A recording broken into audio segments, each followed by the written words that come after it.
नमस्कार दोस्तों, आज एक और पारिवारिक कहानी में आप लोगों का स्वागत है। यह कथा है रीता गुलाटी जी का लिखा हुआ। वक्त बदलते देर नहीं लगती। बेटा, बाबूजी आज दुकान पर आ रहे हो ना?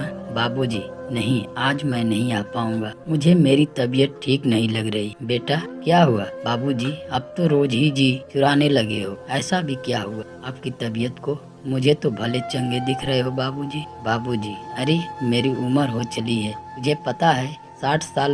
ये बात तो सरकार भी आराम करने को कहती है। बिजनेस है तो मैं लगा ही रहूंगा क्या?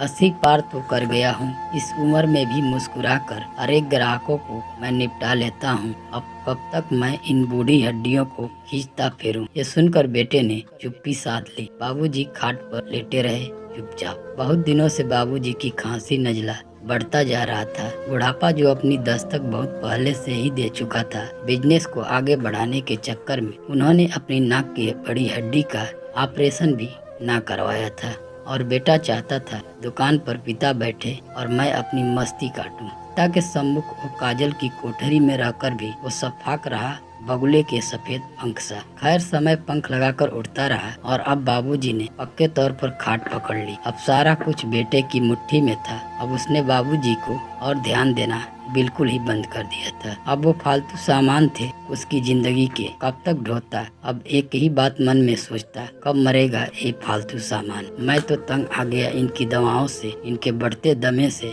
इधर अपना सुपुत्र भी जवान हो रहा था। पिता की कार्बन काफी था। अपने पिता से उसका भी 36 का आंकड़ा था। दुकान पर बैठना उसे भी नागवार था। आखिर बिजनेस नौकरों के हाथ तो नहीं छोड़ा जा सकता था। इधर बूढ़े ने आखिरी सांस ली, पुत्र ने राहत की।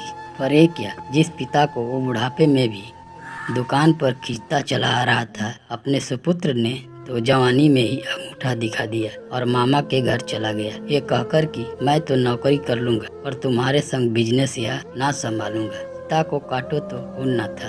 अपने पिता से किए दुर्व्यवहार को याद कर रो दिया।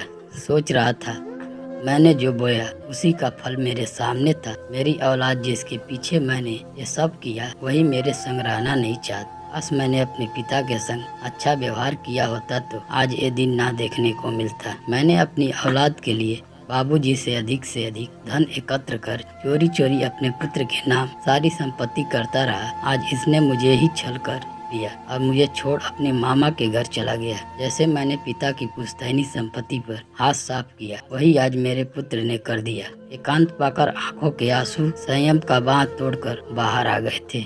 पश्चाताप के आंसू रह रहकर उसकी आंखों से बहने लगे। आज उसी का बोया उसके सामने था। वक्त बदलते देर नहीं लगती, सच है। दोस्तों, यह कहानी आपको कैसी लगी कमेंट बॉक्स में जरूर बताएं। इस कहानी के लिए एक लाइक कर दें। मिलते हैं नेक्स्ट वीडियो में, तब तक के लिए धन्यवाद।